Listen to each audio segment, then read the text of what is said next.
Subscribe करें श्री चिन्मयानंद बापू जी के YouTube channel को और हमारे वीडियोस को सबसे पहले देखने के लिए बेल आइकॉन को दबाना न भूलें। ये दो संबोधन भगवान ने शबरी को किए। जो संबोधन ज्यादातर ये उपमा किसी युवती के लिए पेश किया जाता है और भगवान ने माता शबरी को कहा, हे भामिनी, हे करिबर गामिनी। इसका अर्थ क्या? हे प्रकाशमयी शबरी, हे करिबर गामिनी शबरी। ये कहकर मानो भगवान ने हम दुनिया वालों को बताया कि मेरी नजर में सौंदर्य वो है जो भीतर प्रकाश दे। और शबरी मैया कैसी हैं? भगवान ने खुद कहा कि हे माता, तुझे स्तुति करने की आवश्यकता नहीं, क्योंकि नौ की नौ भक्ति तेरे भीतर विद्यमान है। हाँ, नवदा भक्ति कहूं तो ही पाही, सावधान सुन धरु मन माही। हे शबरी मैया, तेरे भीतर तो नौ की नौ भक्ति विद्यमान है, तुझे स्तुति करने की क्या आवश्यकता है?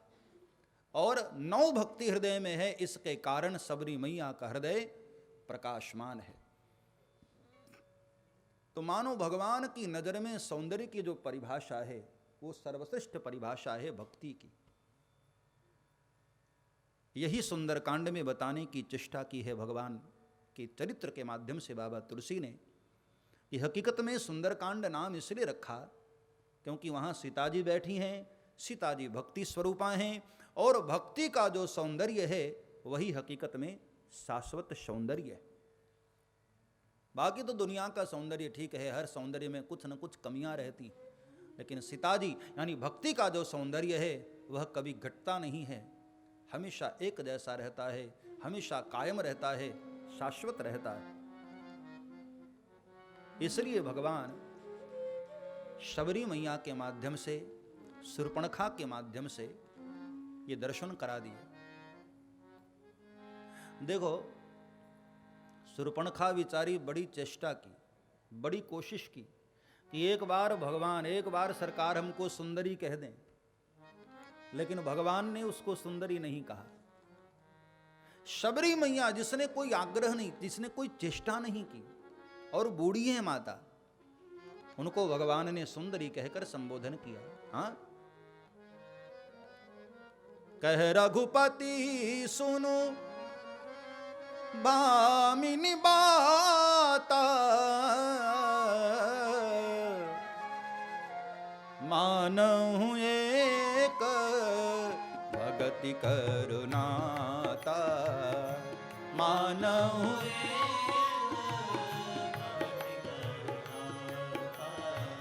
मानहु एक भगति करुणाता।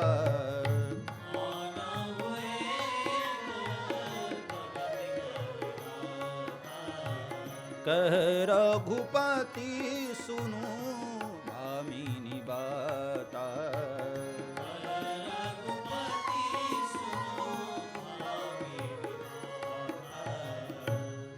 तो भक्ति का सौंदर्य वही हकीकत में सौंदर्य है। इसलिए शबरी को भगवान सुंदरी कहते हैं, शूर्पणखा को नहीं। जिस सौंदर्य से वासना प्रकट हो वो सौंदर्य नहीं, जिस सौंदर्य से मति निर्मल हो, जासु कृपा निर्मल मति पावं, और जिसके आने से हमारा जीवन प्रकाशमय हो।